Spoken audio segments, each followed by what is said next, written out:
Subscribe करें हमारे YouTube channel साधना gold को और पाएं वीडियो सबसे पहले। और हाँ, बेल आइकन दबाना ना भूलें। बिलमंगल जी से किसी ने पूछा, आप दाक्षिणात्य ब्राह्मण हो और वृंदावन में अवधूत की तरह रहते हो, ब्रजरज लपेट कर कृष्ण कृष्ण कह के रोते रहते हो, संध्या भी नहीं करते हो।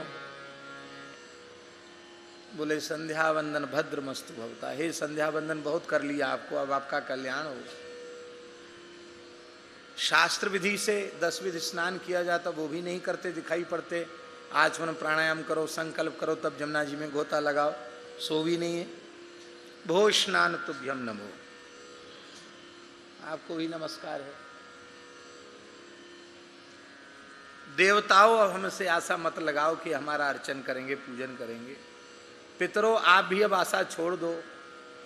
ना हम तर्पण विधौ क्षम्यताम, भो देवा पितरश्च तर्पण विधौ ना हम क्षमा। अब असामर्थ्य है। अरे राम राम, यही सब काम छोड़ दोगे तो पाप नष्ट कैसे होंगे तुम्हारे। इतनी बढ़िया पद्धति मिल गई है पाप नाश की, उसमें कोई बंधन नहीं है कि कंबल की आसन पर बैठकर करोगे तो ये मिलेगा, और कुशा पर बैठकर करोगे तो ये मिलेगा, व्याघ्र चर्म पर बैठकर करोगे तो ये मिलेगा, मृग चर्म पर बैठकर भजन करोगे तो ये मिलेगा। सबके अलग अलग है ना। अमुक दिशा में मुंह करके करोगे, अंगन्यास करन्यास करोगे, साप विमोचन करोगे, सब कुछ नहीं। यत्र क्वापि निषद्य सवै भूमि गोपाल की या में अटक कहाँ। जहां मन लग जाए वहीं बैठ जाओ और बस कृष्ण कृष्ण कृष्ण कृष्ण कृष्ण कृष्ण कृष्ण कृष्ण कृष्ण कृष्ण, इसकी हम रट लगाते हैं। पापी में पाप करने की उतनी शक्ति कहां है, भगवान नाम में पापों के विनाश की जितनी शक्ति। अनर्थ न करें, इसलिए हम ये बात पहले कह दी कि भजन भी न करो और ये सब भी छोड़ दो। तब तो वही कहावत, बुंदेली कहावत हो गई, 2 ही दिन से गए पाड़े, हलवा मिले न माड़े। शास्त्री जी सुनिए कहावत, नहीं सुनी, ये बुंदेली कहावत। माड़े एक विशेष प्रकार का व्यंजन, ये महाराष्ट्र के लोग जानते हैं। बड़ा मिट्टी का तवा होता है, उस पर बड़ी रोटी होती है, इतनी बड़ी रोटी, पतली एकदम, एकदम पतली, अग्नि का दर्शन करके गुब्बारा जैसी फूल जाती है। उसको फिर गोघृत में समाधिस्थ कर दिया जाता है और फिर उसको कई तह बना के रखी जाती है। ब्राह्मण ही उसको बनाते हैं और ब्राह्मण ही परोसते हैं। ब्राह्मणों के लिए बहुत रुचिकारी कहा गया। तो कहीं किसी को ब्राह्मणों को जिमाना हो तो वो माड़े बनाने वाले विशिष्ट ब्राह्मण वो ही बनाते और फिर वो ठाकुर जी को भोग धराते, फिर पवाते और खुद पाते। बाद में बची हुई रसोई जो उसकी इच्छा हो वो अपने ले खाओ।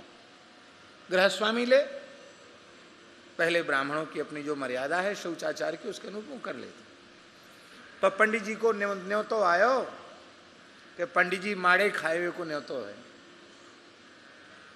तो पंडित जी ने तो एक दिन पहले से ही उपवास शुरू कर दिया, क्योंकि घी बूरा और माड़े और बढ़िया बढ़िया चकाचक व्यंजन वहाँ जाके मिलेंगे, पाएंगे। और सवेरे ब्राह्मणी ने ठाकुर जी की सेवा के लिए थोड़ा हलवा बना लिया। तो उनका मन तो था कि थोड़ा हलवा यहाँ से खा के जाएं, लेकिन पंडितानी का कल से तो भूखे मर रहे हो और अब यही हलवा खाए लोगे तो वहाँ कहाँ खाओगे। तो जाओ, जल्दी जाओ, लेट हो जाओ, विलंब हो जाएगा। पंडित जी वहाँ गए। अब पैदल जाने का जमाना था। वहाँ गए तो एक पंगत तो उठ गई, एक पंगत उठ गई। अब तो लोगों में उतनी मर्यादा नहीं रही, नहीं ब्राह्मणों में ही।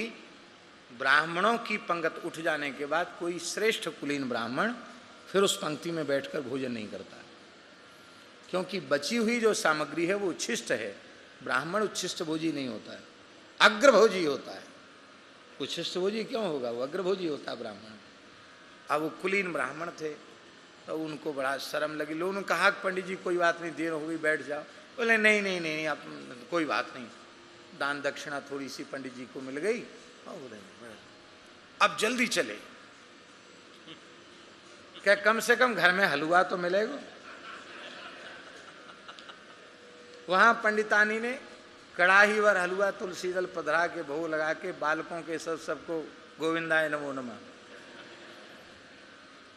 बोले अरे आज तो हमने कछु नहीं बनाया, हलवा ही पाके सब लोग हैं। बोले वो पंडित जी ने कहा आज पूरा दिन का उपवास फिर हो गया। तो 2 ही दिन से गए पाड़े, हलवा मिले न मारे। हम वैदिक कर्म का त्याग भी करें और भगवत भजनानंद भी प्राप्त न करें, केवल बातें बनाते रहें, तो हमारा तो सब कुछ नष्ट हो गया। इसलिए ये छोड़ना अपराध है, नहीं छोड़ना चाहिए।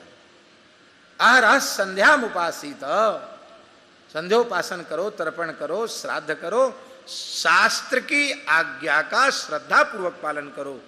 भगवान के नाम में ऐसा अनुराग हो जाए कि फिर भगवान के नाम के अतिरिक्त कुछ भी करना अत्यंत कष्टकारी होने लग जाए। नाम स्मरण नहीं, नाम के श्रवण मात्र से शरीर में सात्विक भावों का उद्रेक हो जाए तो फिर कुछ भी करने की आवश्यकता नहीं, फिर सब कर्म ही आपको दंडवत प्रणाम कर ले।